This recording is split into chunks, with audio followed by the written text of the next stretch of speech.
শিক্ষা বিভাগে এলাগি কৰা এখন চৰকাৰী প্ৰাথমিক বিদ্যালয় তিনিচুকীয়াৰ মাকুম সমষ্টিৰ সমগ্ৰ শিক্ষা সাবজান শিক্ষা খণ্ডৰ অন্তৰ্গত বজালনী নগাঁওস্থিত একমাত্ৰ শিক্ষানুষ্ঠান হৈছে বজালনী নগাঁও প্ৰাথমিক বিদ্যালয়খন। 1982 চনতে স্থাপিত হোৱা এই বিদ্যালয়খনত আৰম্ভণিতে আছিল দুজন শিক্ষক।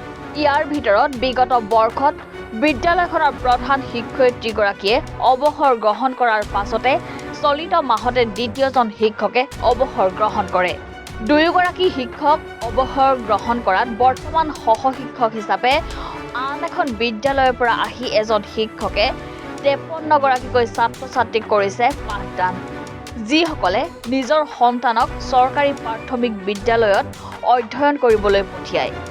সেইসকল লোকৰ আৰ্থিক অৱস্থা একেবাৰে শোচনীয়।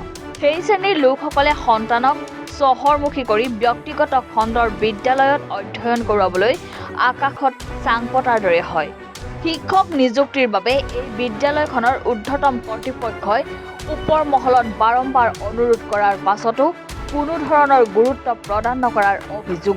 দুখনকৈ গাঁৱৰ ছাত্ৰ-ছাত্ৰীসকলৰ ভৱিষ্যতলৈ চাই অনতি পলমে এই বিদ্যালয়খনত শিক্ষক নিযুক্তিৰ ব্যৱস্থা কৰাৰ লগতে উক্ত অংগনবাড়ী কেন্দ্ৰত উন্নীতকৰণৰ বাবে ব্যৱস্থা গ্ৰহণ কৰাৰ বাবে আহ্বান জনাইছে স্থানীয় ৰাইজে।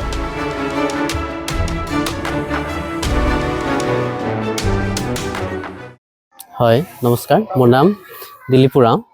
মই এইখন বিদ্যালয়ত নতুনকৈ এতিয়া যোগদান কৰিছোঁ আৰু আগৰ যিজন প্ৰধান শিক্ষক আছিল প্ৰদীপ নেওগ ছাৰ, তেখেত অলৰেডি 31 জানুৱাৰী তাৰিখে অৱসৰ গ্ৰহণ কৰিছে। তেখেতৰ পিছতে মই সম্পূৰ্ণ প্ৰধান শিক্ষকৰ দায়িত্ব গ্ৰহণ কৰিবলগীয়া আছে আৰু সম্পূৰ্ণ স্কুলখন চলাবলগীয়া হৈছে।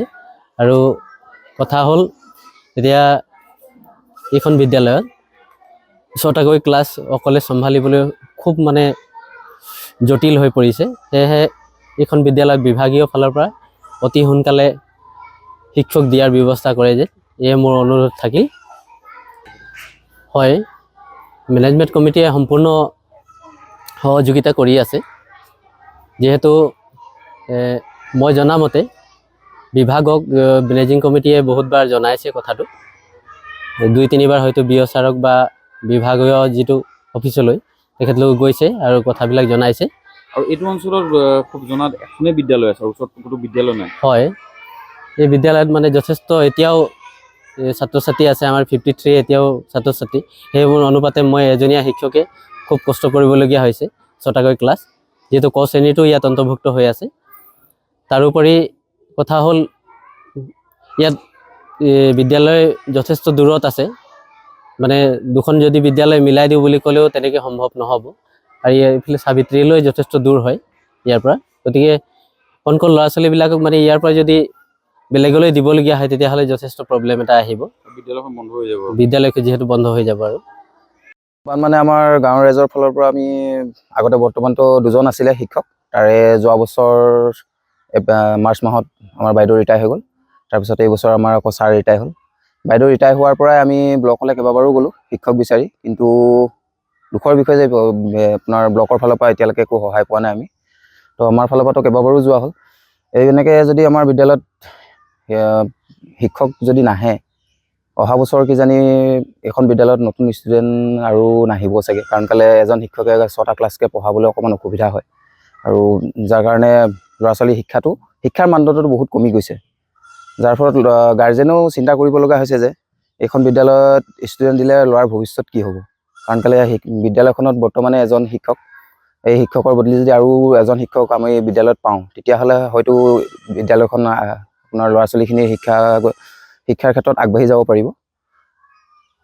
এইটোৰ বিষয়েও যদি চৰকাৰে যদি অকণমান গুৰুত্ব দিয়ে, অংগনবাড়ীখনো যদি নতুনকৈ নাহিলেও যদি ৰিপেয়াৰিং হ'লেও কৰি দিয়ে, ধৰক আপোনাৰ টিংখিনি লগাই দিয়ে, এতিয়াতো বৰষুণৰ দিনত অংগনবাড়ীখনত আপোনাৰ ল'ৰা ছোৱালী ক্লাছ কৰিবই নোৱাৰে, কাৰণ কেলৈ ভিতৰত গোটেই পানীয়ে পৰে, টিংপাত ফুটা, ল'ৰা ছোৱালীৰ অসুবিধা হয়। সেইকাৰণে অংগনবাড়ী বৰষুণ দিলে বুলি ক'লে ক্লাছ বন্ধ হোৱা নিচিনাই হয়গৈ প্ৰায়।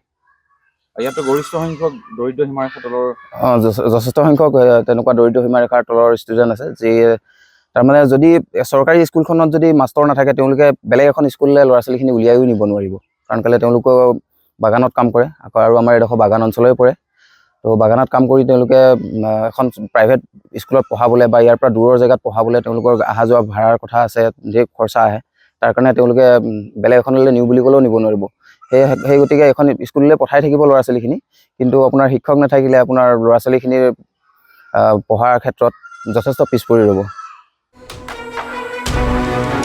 তিনিচুকীয়াৰ পৰা সন্তোষ ফুকনৰ ৰিপৰ্ট, ভাৰত 24।